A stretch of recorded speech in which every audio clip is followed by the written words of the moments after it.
Yeah, Catherine, Taking Tea with Catherine does it. Hello, I am Arion. This is Book Zealot, and I guess this will be everything else. This will be everything else. Okay, so we'll squeeze this into. I read Gray Matter by David I. Levy. Okay, this was fantastic. He is a neurosurgeon. He discovers the power of prayer one patient at a time. So he doesn't really... Okay, let me back up. He used to be a Jewish... his father used to be Jewish and became a Christian. And then he espoused to being Jewish, or kind of pretended to be Jewish, because he was going to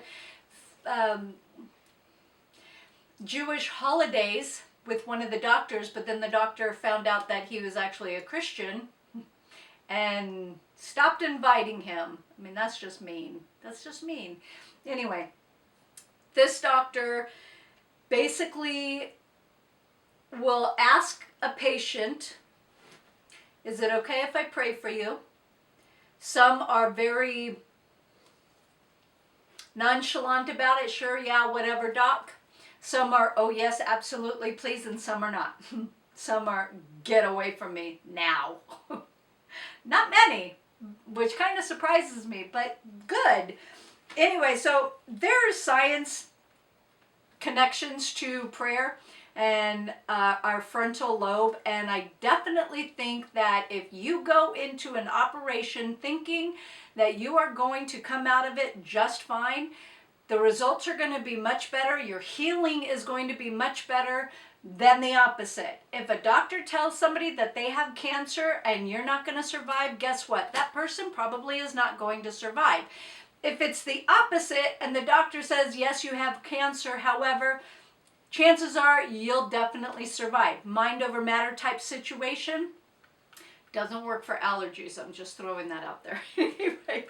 So fascinating. Neurosurgeons are learning more and more about prayer, diet, and how that affects our brains, our thinking, our emotions, and how our second brain, our gut, is also connected to that. So very good.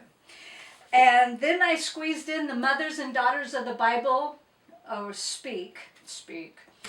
Lessons on Faith from 9 Biblical Families. If you're a brand new Christian, go for it. Yeah, you know what? I'm just going to try and sneak a peek real quick and see. There was only one read.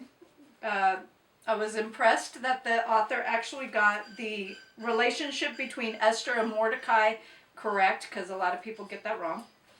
And only one orange and one red. I'm trying to look at my notes really quickly. I was talking about the Lord of Hosts, Heaven's armies, and the Lord of Sabaoth. I think that's how you say it. But it is talking about a saying that is actually satanic. So, yeah. Anyway, I read it. Now I can unhaul it.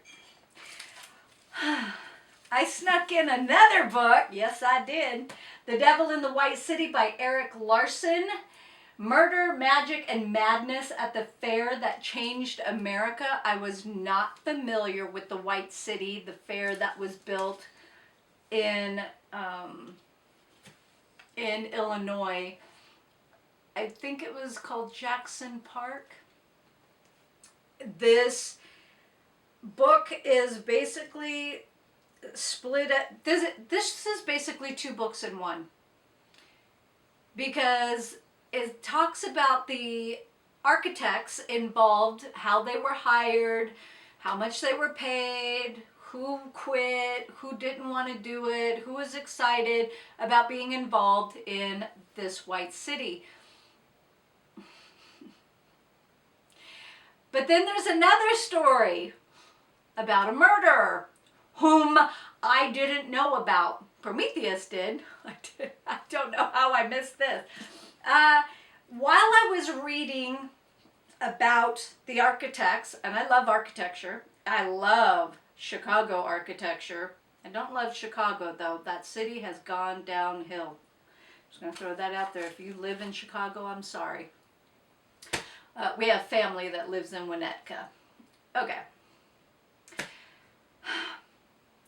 The story about the murderer, H.H. Holmes, and that was not his original name. His original name, this is crazy. Seriously, where is it? I know I wrote it down. Okay. His original name was Mudgett, and he changed it to Holmes, and then he had many aliases. This guy was a piece of work, and while I was reading about the architects, I just kept thinking, get to the psycho already. Get to the psychopath. I want to read about the psycho. This guy was a piece of work, okay? Yes, he blamed the devil. No, the devil didn't make you do it. You planned these things. This guy planned everything to the nth degree. He was so disturbing. The rest of it kind of felt like I was reading brochures. It was fascinating. It just, get to the psycho already. I'm glad I read it, and now I will be passing it on. So I have finally read an Erik Larson book. I used to go to school with somebody with the last name Larson. My mother believed in reincarnation, and I was scared to death. I was like, Mom, I don't want to come back as somebody like him. I don't want to come back as somebody like him. I don't believe in that, but anyway, I digress. Alrighty. Historathon. Caesar, Life of a Colossus, Adrian Goldsworthy. Oh my goodness. Okay, so first of all, I really like the way that Adrian Goldsworthy writes. Something happens, bam, there it is. His opinion isn't given. He doesn't talk about how horrible these, well, I think there was one part where he did talk. He does not glorify the Roman brutality.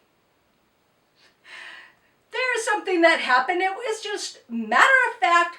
There it is on paper, typed out, and I'm thinking, okay, there was no biased opinion to soften or anything. It was just bare bones, bam, there it is. If you have a hard time dealing with that, this book is not for you. If you like facts, this book is definitely for you.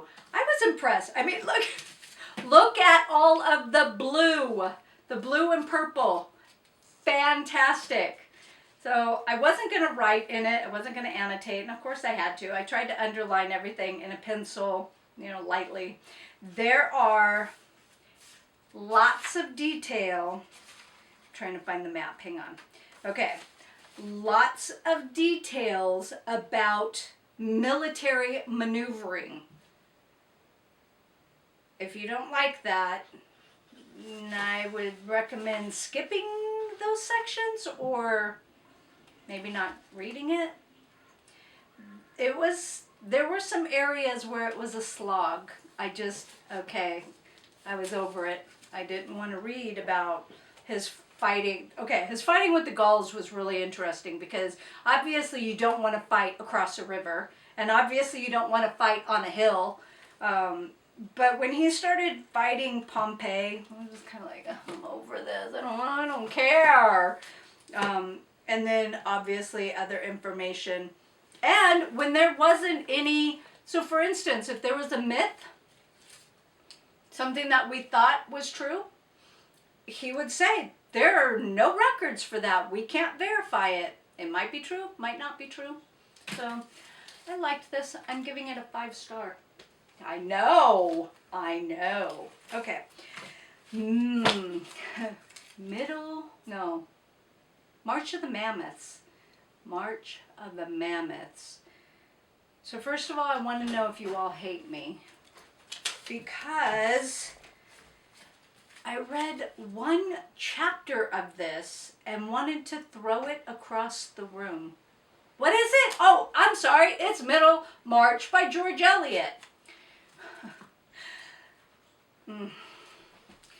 So there's this part where he starts talking about, I'm sorry, the girl. I do not like, so I suppose this is stream of consciousness. She reminds me of Virginia Woolf.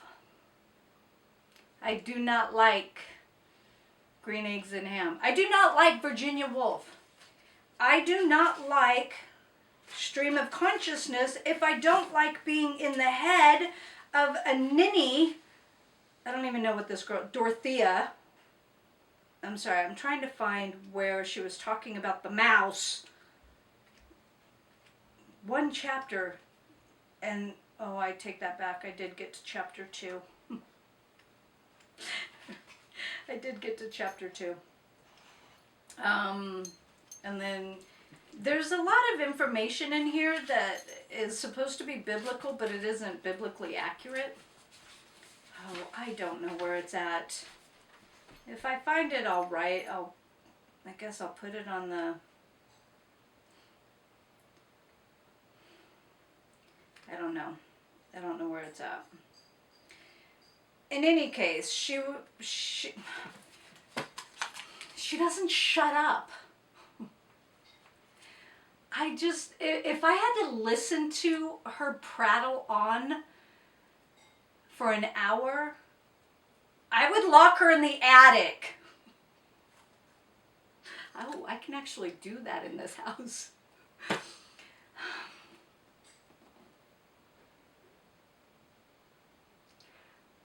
I don't know what to do. You all chose this. Only one person voted for the other book. And I'm thinking she knows me better than... That's why I'm thinking, do you guys hate me? Do you guys hate me? Why did you want me to read this? Oh, I have notes flying everywhere. Middlemarch by George Eliot. Dorotha. I don't like being in her head. And she's mean. She is mean to that guy that likes her sister.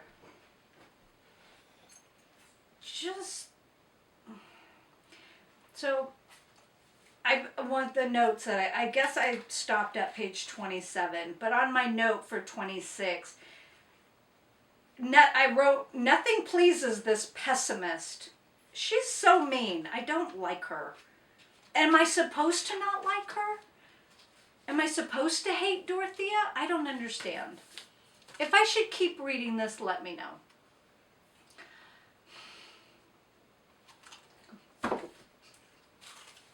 I don't know. Okay. Because I hated Dorothea so much, I picked up another book for March of the Mammoth. I keep wanting to say middle grade March. Team of Rivals. Oh yeah, baby. The Political Genius of Abraham Lincoln by Doris Kearns Goodwin. Oh, this book. This book is so good. Where did I end up? Did I really get that far? Okay.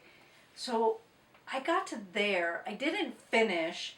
I got to chapter 21 just as the black people are getting their own infantry. Is that the right word? Infantry?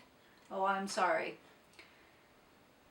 Ex-slave. They're not all slaves, so I can't say that either. Okay, so if the word black offends you, I apologize, but that's what is in the terminology used in this book. Okay. So I have underlined so much. I have highlighted some things, and this book, excellent. Excellent book.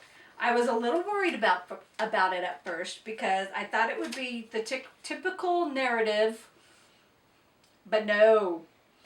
So this woman, and if you know, you know, has included so much information from private diaries. Yes. So the propaganda that we're told is in the beginning of the book, but then she gets down to brass knuckles, baby, and it is game on. I wanted to finish it, but no, I couldn't. So I set this aside, and I will finish this for, is it fourth quarter? For Historathon. Yes. So that's what I have. That's what I've completed. Plus the middle grade March. So that was my March. And I am very happy with my March. So please leave a comment down below and let me know what you guys read for March. Did you finish a March of the Mammoth? Because I know Jim did. And did Lindsay finish middle grade March? So if you don't have a channel, why not? Okay, number one. Number two, did you participate in the March of the Mammoths, and did you actually finish it? Leave a comment below. Anyway, thank you very much. Hope you all have a great day. Talk to you later. Bye. Levy, medical doctor. I'm sorry, I do know how he said his name, and now I've forgotten, and I still have a headache because I recorded middle grade March. This is following directly after. My headache didn't magically disappear. I'm gonna say, I know I have it written down. Well, I thought I had it written down.